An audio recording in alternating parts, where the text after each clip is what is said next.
Assalamualaikum warahmatullahi wabarakatuh. Perkenalkan, nama saya Novia Dwi Andini, NIM 2011050300025. Saya dari kelas Akuntansi Syariah 1. Di sini saya akan menanggapi video dari dosen Sejarah Peradaban Islam Dr. Abdul Wadud Nafis dengan tema Sejarah Peradaban Islam sebagai Ilmu. Yang pertama, kenapa sih sejarah peradaban Islam itu penting? Kenapa sih kita harus tahu sejarah peradaban Islam itu? Supaya kita memahami tentang bagaimana proses sejarah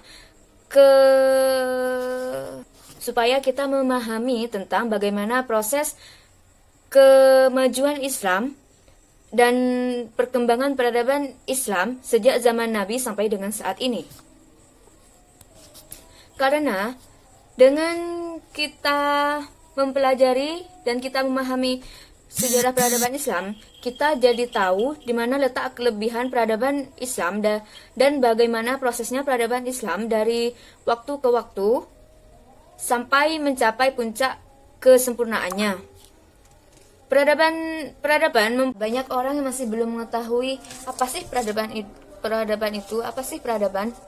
Peradaban adalah kumpulan-kumpulan dari kebudayaan yang bisa berupa agama, tradisi, suku bangsa, dan sebagainya. Yang selanjutnya, bagaimana sejarah peradaban Islam bisa dikaji sebagai ilmu. Yang pertama, kita jelaskan dulu pengertian dari sejarah peradaban Islam. Sejarah peradaban Islam merupakan kemajuan dan tingkat kecerdasan akal yang dihasilkan dalam satu periode kekuasaan Islam, mulai dari periode Nabi Muhammad SAW sampai perkembangan kekuasaan Islam sampai saat ini.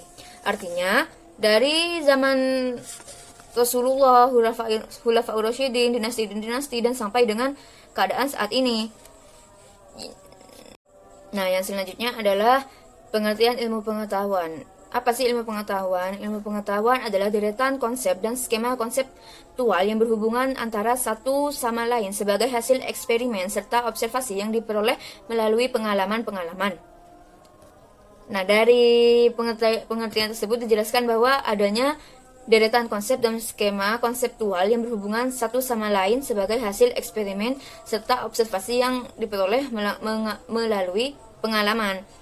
Nah, kriteria ilmu pengetahuan antara lain memiliki objek yang jelas, memiliki metode tertentu, disusun secara sistematis, menggunakan pemikiran yang rasional, memiliki tujuan, kebenarannya bersifat objektif.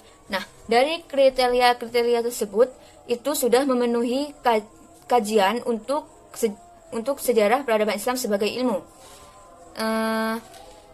Yang keempat, disusun secara sistematis. Sejarah peradaban Islam selalu disajikan secara sistematis berdasarkan tahun kejadian peristiwa terjadinya peristiwa yang mengawali hingga akhir dari peristiwa tersebut. Maksudnya yang barusan adalah yang ketiga, yang sekarang adalah yang keempat, menggunakan pemikiran yang rasional.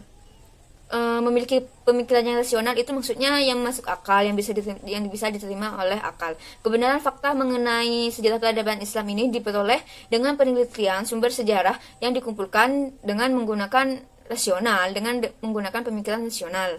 Seperti yang pertama, memiliki objek yang jelas. Sejarah peradaban Islam itu membahas tentang kejadian atau peristiwa yang terjadi dalam dunia Islam di masa lampau, dari masa Nabi Muhammad SAW sampai dengan saat ini. Dan dalam hal ini, sejarah peradaban Islam sudah memiliki objek yang jelas.